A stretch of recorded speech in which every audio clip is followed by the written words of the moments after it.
বৈষম্য বিরোধী ছাত্র জনতা আন্দোলনে শহীদদের রুহের মাগফিরাত কামনায় ও আহতদের সুস্থতা সহ বিএনপির চেয়ারপারসন বেগম খালেদা জিয়ার সুস্থতা কামনায় মুন্সিগঞ্জের শ্রীনগরে দোয়া মাহফিল ও আলোচনা সভা অনুষ্ঠিত হয়েছে। রবিবার দুপুরে উপজেলার উত্তর কুলাপাড়া মাদ্রাসার মাঠে শ্রীনগর ও সিরাজদিখান উপজেলা বিএনপির আয়োজনে এ দোয়া ও আলোচনা সভা অনুষ্ঠিত হয়।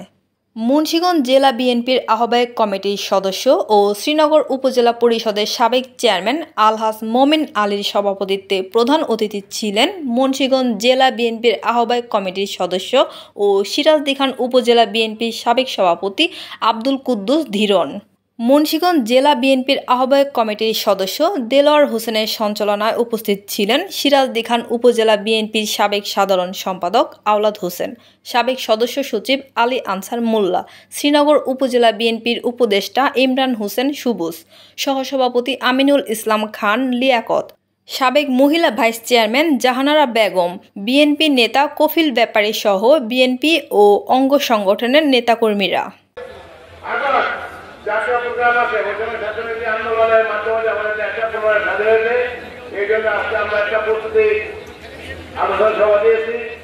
আমাদের আলোচনা সভা আগামী 6 তারিখে ঢাকা আমাদের অংশগ্রহণ করতে হবে। আমরা প্রতিটা ইউনিয়ন থেকে আমরা সারি মতো ইনশাআল্লাহ আমরা